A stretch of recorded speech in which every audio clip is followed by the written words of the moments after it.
This is Calm AF, a podcast for humans who are hard on themselves. A podcast for the overthinkers, people pleasers, perfectionists, and overachievers. I'm Kristen Finch, and I'm going to teach you how to quiet that incessant negative chatter in your head. Because you know what a person with a calm mind can do? Anything they want. Grab your coffee, gorgeous soul, because today's the day you get Calm AF. Hello, gorgeous soul. Welcome to Calm AF. Welcome to a very special episode. I am bringing my client, Danielle, onto the podcast to share her story with you. Danielle has really made some really impressive moves towards her goals in lots of different areas, many different areas, but this one specific area of working out. She made a goal back in September to move her body in some way every single day. And as of the time we recorded this interview, she was on day 118, consecutive days of moving her body. So I just thought, what a great person to bring on and to just really share how using these tips of slowing down and letting yourself just take it easy and not having everything be such a rush, how it actually works. It's not just me being like, no, really, trust me, slow down, I promise. I want you to hear from someone who's like, nope, I'm doing it and it's working. So I hope that you enjoy this conversation as much as I enjoyed having it with Danielle. Thank you so much for being with me. Really quick, the Future Self Goals Workshop, which is happening January 14th. There is a link to join in the show notes. And also you can get on the Calm AF waitlist. That link is also in the show notes. Okay, that's all done. Let's get on with the show. Everybody, I would love to introduce you to Danielle. When we talked, there were several different areas of your life that you were thinking about kind of focusing in on. There was the physical health. You knew that was going to help with all of the other things. There was, the fact that you were moving to a new place, with, kind of people that you haven't lived by or with for a long time. There may have been some family goals, some relationship goals. There were things happening in your life with relationships. There was work.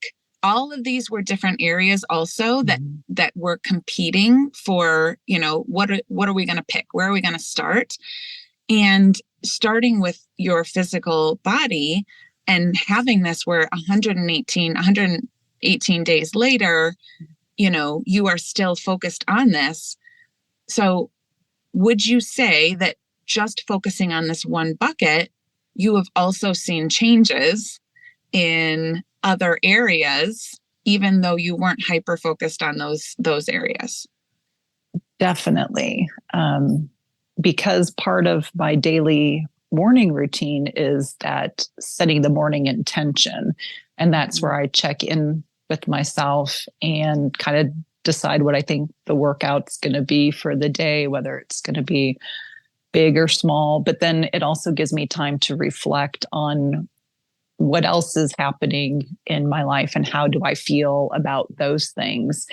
And I've found that being thoughtful and listening to myself, that I've also been able to translate that into other areas. Helping with the folks and all those things I had in my head that, well, I have to do this in order to show up as the good daughter. These are all things that I need to take under my control. But then it's just allowed me to have grace, and I can approach things. And I know in one of the Future Self workshops that we did a couple months ago, we talked about, okay, now what's another bucket that I need to work on? And it was the career bucket to get that back into focus once I felt my family was settled where we are now. And because I had all that practice of giving myself grace to give myself consistency in the workouts, I was able to take that skill set and that mindset. It's like, okay, well, what do I need to do today to take that next step on the career side and take the next step to help me increase my comfort level on that side. So Ah, it's just like everything kind of, and I even told you once I found my new job and I told you I was nervous about falling back into my old perfectionist patterns. And you're like, well, why do you think that what we've done over here on this side of your life won't translate? And it just made me, it's like, okay, again, that was another story I had, that work Danielle is not the same as, family Danielle. But it's like, okay, but that's only because of these stories I've been telling myself, that those two people can't be the same, that I have certain expectations over here. And once sometimes the things you say to me, Kristen, is just like, oh, why didn't you tell me that before, that these patterns can map over here on this side too. Yeah. It's like, okay, I see that now. Yes, we think we're very compartmentalized, right? So when we talk about, I'm going to focus on physical health and the thoughts that you are learning about yourself and the stories, the new stories you are writing for yourself in regards to how you treat yourself. I can listen to my body. I can trust my body. I can do things every single day. I can be consistent. I don't have to do it perfectly. Like those stories that you are rewriting in your brain, like those new pathways that you are hardwiring, those aren't only the patterns that you can use for your physical body. Those are now your stories about yourself as a whole, like the whole Danielle. And you've focused in on it. You've practiced it in a very specific way with your physical body, but that path is now there and available for work Danielle and family Danielle and, vacation Danielle and all of the different Danielles that there are. This is now your story. This is what you get to use everywhere you go. So again, it doesn't matter what bucket we call it, you focus in on. The work that you do there, I use the example of the champagne, right? Like you pour into the top, what are those called? Like the champagne pyramids, the glasses, Oh, yeah. Where there's like the fountain, the champagne fountain. The fountain, yes.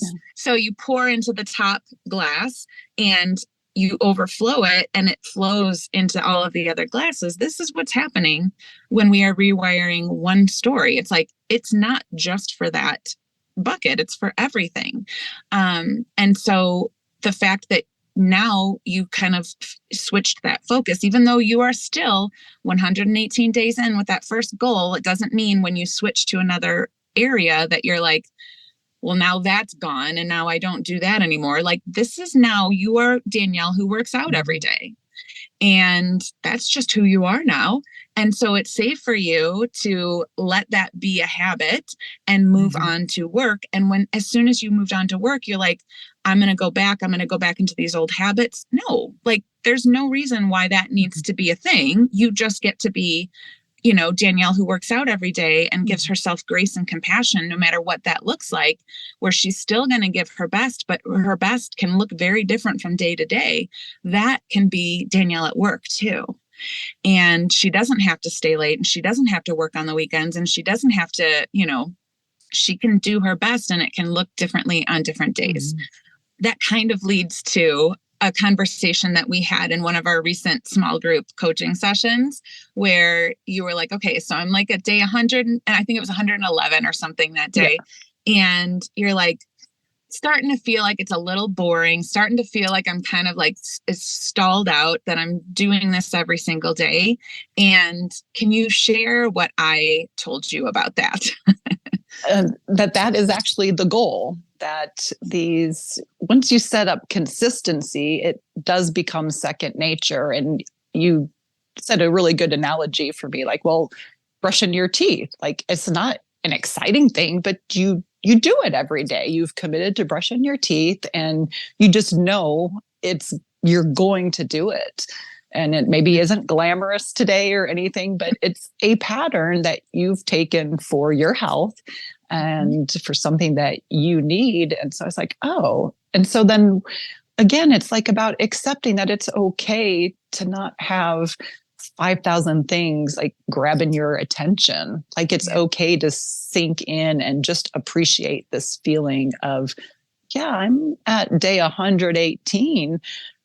I'm consistent. So it might look boring because I consistently show up for myself. And that's okay. That's where you want to be, where you're just comfortable showing up for yourself in that way. Yeah. One of the misconceptions that I think most people have about goals is that if it doesn't feel exciting, if they don't feel like I need motivation in order to do this. And I was like, you don't. Once you get that pattern hardwired, you don't want to have to feel motivated. At the beginning, it's what gets you started. Mm-hmm. But once it hits that place where you're like, like it feels a little boring. It feels like I need a little more excitement. I don't really feel motivated. Like you don't want to have to rely on feeling motivated to do habits that serve you, whether it's working out every day or giving yourself grace and compassion or brushing your teeth. Like we don't need to rely on motivation in order to, achieve a goal. But one of the misconceptions is we either feel very, very inspired and excited by our goals all the time. And oh my gosh, isn't this amazing and so much fun? And that feels great and super fun. And that's the dopamine that we're always looking for, seeking out always. And eventually, when you're doing something every day because you want to become a person who works out every day, not have to have this be your goal anymore, you want it to just be who you are and be a little bit routine and be a little bit boring. And I use the word boring. It's not actually boring. It's actually Calm AF.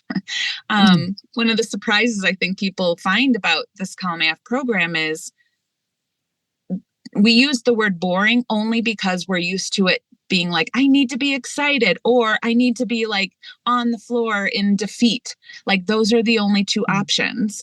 And really we want to be in that place. And we call it boring because we're so, we so much think that it needs to feel very exciting, but boring is actually content. Boring is actually just, this is just who I am. It's not exciting anymore that I am Danielle that has worked out for 118 days, or it's cool, right? Like it's exciting in some way, but it's not you're not getting the same dopamine hits that you were on day 15. Right. But that is where we want to end up, in that place where, this is what it feels like to be this person. It's like, again, I'm a person who brushes my teeth. I don't need a motivating goal to get me to do that. That's just who I am as a person. And now who you are as a person is you're a person who works out every day in some way. And so you don't have to focus on that necessarily as your goal. It can move to something else and you can trust that this is just who you are now. And yes, you want to be mindful, it's part of your morning routine, but you don't need to, get yourself all psyched up for it anymore. Right. Because this is just who you are. Sometimes that feels boring. That's the word we use because, we think we need to feel excited, but it's actually that content, calm AF energy. Right. And I think that is important, maybe that boredom does have a negative connotation. And for overachievers, you want movement, you want to be going somewhere, you want to be doing something. So part of that acceptance then to just sit back, it's okay, I'm not doing something, I am something. Yes. And maybe a lot of us just have never felt that or allowed ourselves to stay in that state to just really appreciate that. Like you said, I'm not having to say, I've got to set this goal. I've got to set up this reward in order to get this done. It's I've become this person. This is now part of my routine. And I'm just going to just relax in that and accept that I can be this person and to not have to say, well, I need I need something outside of me to keep me motivated. I need somebody else to tell me, oh, do this, do this, do this. So that's empowering in and of itself to just take a step back. It's like, you know what? This is me now. Yeah. And what's funny about it, I think, is that one of the things I think we spend so much time on, and I think, again, surprises people a little bit, is so what we do is we learn how to be in a different energy space. Like we learn how it feels to be calm AF. And that I spend more time coaching people on it's okay to feel a little bit bored, or to feel like you aren't in that constant hustle, action, do mode. People think, especially overachievers, right? Like you said, that fast action, that we always need to be in that, I'm moving, I'm doing, I'm achieving, I'm doing all the things, and look at me go. We think we need to be there doing that so that you can finally relax, right? That's always the goal of the high achiever. It's like, at some point, I'm going to get there and I'm going to be able to relax. But then we don't really want to relax, though. That's like because you don't know how. We trick ourselves. We're like, hey, do 12 million things, and then I'm going to let you relax. And then you get all those things done. It's like, but wait, I need another to-do list. Then I can relax. And it's just that carrot on the stick you will never get to. You're never going to get there. Like, there is no relaxing if your mindset is the overachiever. Right. Which is why it does. It's like, no. Like, you have to learn how to become a person who knows how to just be, because that feels almost worse than being in the defeat and being in the place where you're beating yourself up and you're like, I suck. And like, you're either pushing yourself, overachieving, or you are doing nothing.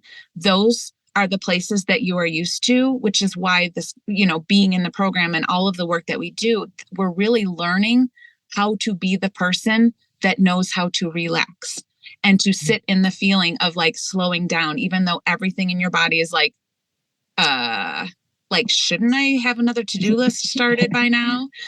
It's learning how to be in that space. And you can still, again, be an ambitious and driven and, high achieving person and know how to be in that calm AF state, because that is the ultimate goal. But you have to teach yourself, you have to train yourself how to be in that state by doing what you're doing, slowing down, permission to do it crappy, letting yourself just, take as long as it needs to take to get there, one step at a time. Every day that you are doing that, you are training your brain and your nervous system, and you're proving to your old stories it is safe to slow down. It is safe to just be. It is safe to just show up and do things in the way that works for me instead of the way that everyone is telling me to do it. And I do still have to-do lists, but another practice that I have incorporated is that I add in things for me. I had mentioned to the group I hadn't read for pleasure in a long time. And I finally when we got settled here, put on my to-do list, go to the library, get a library card. And so now I think I'm like on book 10 because I've taken up reading for pleasure again. And it's because I made myself a priority instead of just the errands and all the things I have to do for the other folks here. Even things as small as putting my doctor appointments on the to-do list instead of, it's like, okay, yes, I can coordinate for the family, but I need to take care of me too. So my doctor appointments are just as important, and maybe more important since I'm in a caregiver role now. That's right. So that's like they say, put the oxygen on yourself before you worry about the rest of the family. So just make sure that takes place. So I've incorporated my desire to have to-do lists, but then also made them allow them to be about me. There are items on my to-do list that are just for me. Yes, this is something, I don't know if you've done the time blocking workshop yet, but this is something in the time blocking that, we say first things first, you go on your time block. Mm-hmm. Because if you don't put yourself on there and make it a non-negotiable, like a priority for the day, it's definitely going to, to be knocked off by something else that feels more important. Again, we have to train ourselves to believe that I matter just as much as anybody else matters. Right. First and foremost. And also that maybe when I follow through on that, right, I'm reading for pleasure. What does reading for pleasure do? It makes me feel, first of all, it's adding, proof to the story that I matter. Like it matter. Mm-hmm. I'm allowed to do things that I like to do. And I also miraculously have time. Right. That's something where like, I don't have time to read for pleasure. Like you for sure do. Yes. It's just that you haven't figured out, like you haven't made it a priority. And you're also showing that when I do things for myself, it changes how I feel. And when that changes how I feel, I show up to everything differently. When I have some pleasure in the pleasure bucket, like I am going to go out and do, hang out with people. Mm-hmm. Not being drained and empty of anything of pleasure. Like, I don't need you to give me pleasure. Sounds bad. I don't need you to, add to my pleasure bucket. I am fine on my own. Thank you. Right. I mean, and that's the whole other podcast, right? I think the second most important lesson is that I am not controlling other people, despite what I have been telling myself. And that my happiness, if I'm dependent on how somebody or something does or doesn't show up, I won't be happy because I'm always waiting for that, mind to go off or the plate to drop because I'm just hypersensitive to how everyone else reacts. Yes. And once I just kind of let go, it's like, oh, you mean all of this work I'm doing to energy manage and be nice and be happy, that's not actually controlling people? So why am I keeping myself so unhappy when I'm not doing this? Yes. Like this doesn't make sense. This doesn't seem to add up anymore. Why would I be doing that? That was like super, super important to let go of those stories of having to fix everyone else before. It's kind of like that never attainable goal. Like as soon as I get all this to-do list done, well, as soon as I get everybody else fixed, because everyone else clearly has problems, not me, then I can work on the little eensy beensy, problems that I have. Yes. And it's just that dialogue that prevented me from working on me and seeing all these false stories that I held as truths since I was a little kid. I started thinking of things that just came to my mind. It's like, wow, I have been energy managing since I was like 7 years old. Yes. And, just sacrificing to try to make other people happy. And now as an adult, thankfully, I'm learning that lesson that I don't control anyone else. The thing I can control is me and how I show up. And my enjoyment of life or the things that I want to do can't be dependent on someone else's approval or excitement or happiness for that. It's like I still have to be secure enough in who I want to be and the things that are important to me to fill my tank. And I can't sacrifice those things because somebody poo-poos it or doesn't see the value in it. And I don't want to spend my time justifying, hey, this is on my list to fill my tank. Well, here's my research paper telling you why I need this so that I can because my mind was telling me I have to be able to justify it, because if I can't convince other people that this is something worthy for me to do, then it's not worthy. If I don't get the votes, then I can't do it. And so that has been like super freeing for me to say, you know what, this is on my to-do list. I don't care if anyone else finds value in it. I find value in it and I am going to do it. Yes. And the reason why we think we have to control other people, or the reason why we think we have been controlling people all of this time, is because we have gotten good at it, right? Like we have gotten good at knowing, like anticipating what other people, you walk into a room with a person and you're like, I know who I need to be for this person. Mm-hmm. And so we do that with every person that we walk into a room with. And it's always effort on our part. It's always us putting ourselves lower in the value, like lower on the worthy ladder. I need to be, who this person needs me to be. So they think that I'm higher up on the worthy ladder, when none of that is actually happening, right? Right. It's like, it's all this false illusion that we're like, and then once you see it, you're like, oh no, like It's like, oh that, crap.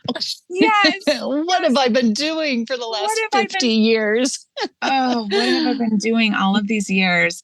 And for that, I always say, I'm like, doesn't matter, who cares? Yep. You're here now, right? You're here now. And this is possible. And I love that you are sharing this so freely, because I feel like I can say it all day, right? And I do. I say it all the time. Every single podcast, I'm basically saying the same thing. So it really, I think, matters to hear someone say that this is actually, a freeing thing, and it is actually possible, and the world doesn't fall apart, and not everybody turns their back on me. And me putting myself first and prioritizing my own needs and wants and trying to control me instead of controlling everybody else my world did not implode, right? Like everybody didn't leave. I didn't become selfish, right? That's another big thing where people are like, but won't that make me selfish if I'm not doing everything for everyone else? No, you're not. See, I don't use selfish anymore. It's self-care, because I think women, especially, that taking time for themselves, because a lot of women have family obligations and just caregiver obligations. And it's, you want a pedicure? Wait, what? You don't have time to have it. You've got to take the kids there. You got to take the kids there. You have to, get the dinner ready, or whatever it is. So it's self-care. And until that paradigm shift happens where it's like, that's what everybody believes, it's not selfish, it's self-care, I think that's an empowering statement. And not everybody needs to like me. I've spent a long time, as part of my story, that everyone has to like me. When you said in one of our group calls, you're like, well, do you like everyone, Danielle? I'm like, well, no. It's like, well, why would you expect everyone else would like you? I'm like, okay, so you're telling me that I can't control people and I can't force them to like me with all these rules I've been following. And I don't even like everybody. And that's okay, that it's okay to not like people. It's like, I don't know, Kristen, like I said, just too many life lessons in the last, 4 months that are just so important and have been really instrumental in my journey. Well, I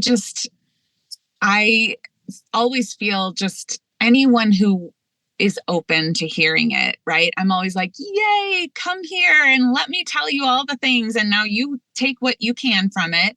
But anytime someone comes so openly and says like, oh, like to have their minds kind of blown open in this way, and then trust themselves to just let themselves, and trusting the process, right? Of all of the things that we talk about and all of the kind of like tenets of the Calm AF system, like just having them be there and pulling them out when you need them, knowing, and then having the accountability, coming back to the weekly calls and saying like, this is where I'm at. And this is where I'm getting stuck.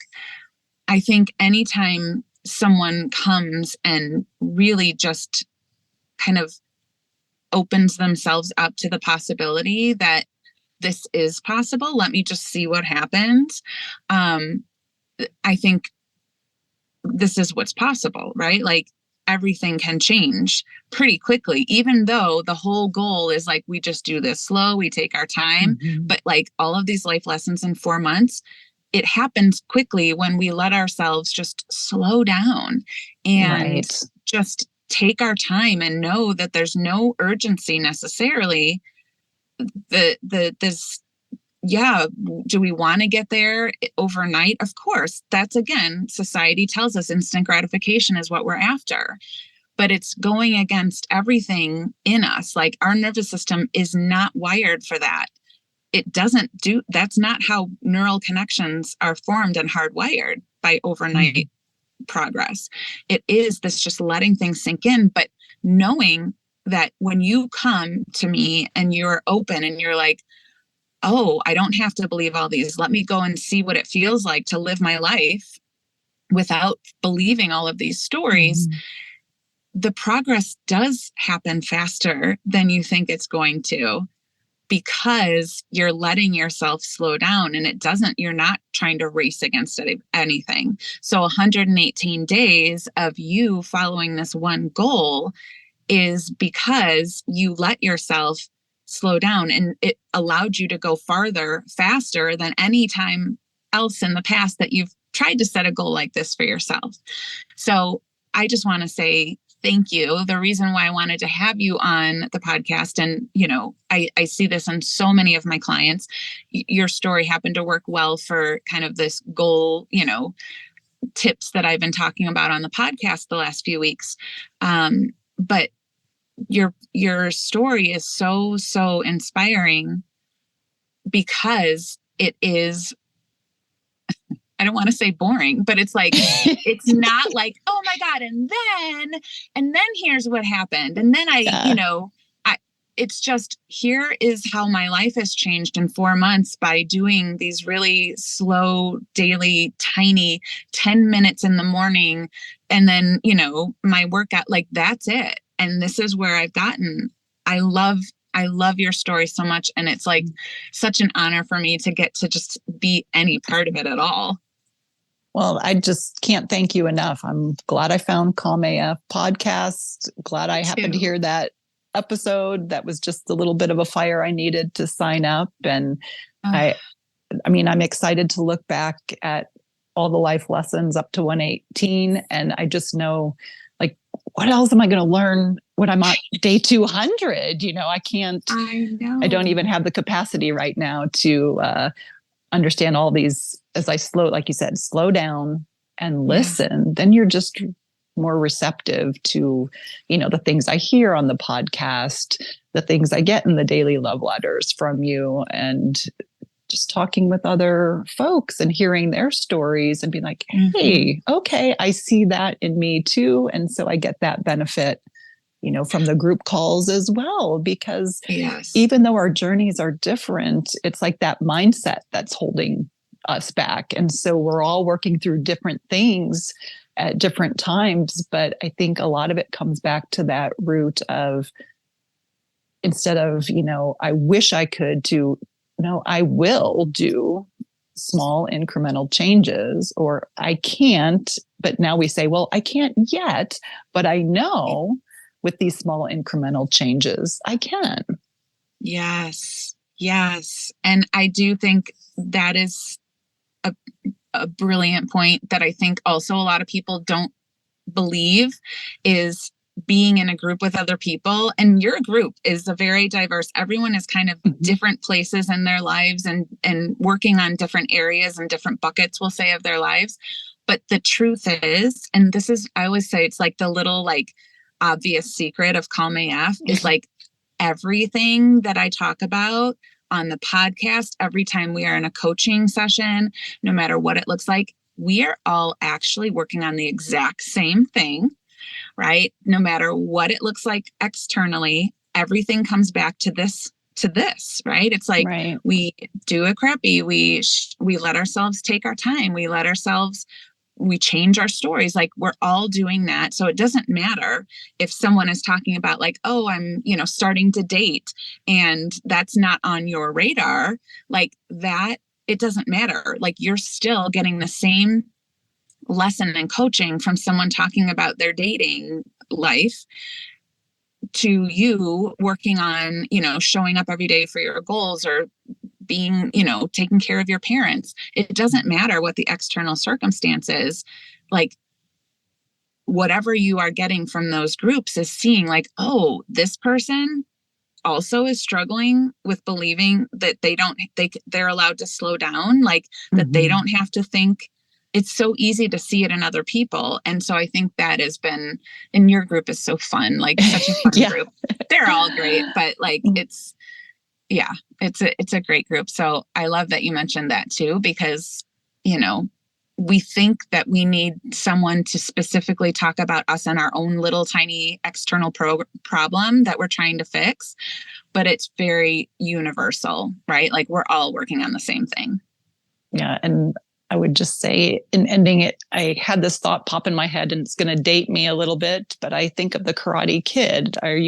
Don't know if you're okay. Yes. So the wax on, wax off, right? Like he's learning this wax on, wax off, and he's just not understanding that those skills are going to give him skills somewhere else. He doesn't see that, hey, what I'm doing here in this little piece, it doesn't make sense right now, that's going to translate into something much greater. Well, that's the consistency in the pattern. I am applying it to staying consistent with the workouts, but like I said, or somebody is doing consistency to work on family relationships or career, but you're teaching them the wax on, wax off. So when they get into the fighting ring, they can do it, they just can translate that. What you're saying is I am Mr. Miyagi. You are Mr. Miyagi. Sensei, yes, sensei. Sensei, yes. So there you go. That is Miss Miyagi. I have never thought of that before, but it is such a metaphor. You are so right. It's such a good way to describe it. Like it doesn't as long seem as like they're old enough to understand the reference. Listen, if anyone listening to this does not know Karate Kid, and I mean, we are talking the original Ralph Macchio, the original movie. Go back and watch that. Because I don't know, I'm sure they've done 10 other remakes of it since then. And I'm not talking about the TV show, the movie, the original movie, Karate Kid. Go back and watch because, first of all, best movie. But yeah, you're right. Like we are working on all of these things that feel like, why am I doing this right now? Or why am I listening to this? And then at some point, it all comes together and you're like, oh, now I see why this tool and that tool, even though I didn't see them as being used together, like they all come together. Yeah. That's all I have for today. I love it. Thank you, Danielson. Hey, there we go. Right. Oh, that's amazing. Okay. Well, thank you from the bottom of my heart for getting up early in the morning for me and doing this. I love it. I had approached Danielle. I said, I would love to have you on the podcast. She's like, oh, okay. And she's like, well, when? I want to give myself time to think about it. I was like, nope, let's not do that. Let's just do it. Let's just do it the day after Christmas. Here we go. That's right. So here we are. This is my one business thing I am doing for work this week. And I have been looking forward to it since we set the date. So thank you so much for being here. Thank you for being so open to the process. Thank you for sharing so freely and generously your journey here. This is going to help. I can't even tell you how many people we got. I don't want to scare you, Danielle, but we got thousands of people listening to this podcast. And I know that there are so many that it is exactly what they needed to hear from you. So thank you so much. I just genuinely adore you and appreciate you and appreciate your time this morning. Well, the same, Kristen. Thank you. Thank you for asking me and scaring me to death. But I have really enjoyed this. Thank you. Thanks for listening. And before you go, one more thing. So as you know, I am slightly obsessed with helping as many humans tap into their calm AFness as possible. So if this podcast has helped you, would you please leave a review, make sure you're subscribed, and share it with your friends. Also, make sure you head on over to kristenfinch.com to see how you can work with me. You can sign up for my emails and get any other goodies I have available. Until next week, I love you so much. I am so grateful that you're here. I'll see you next time.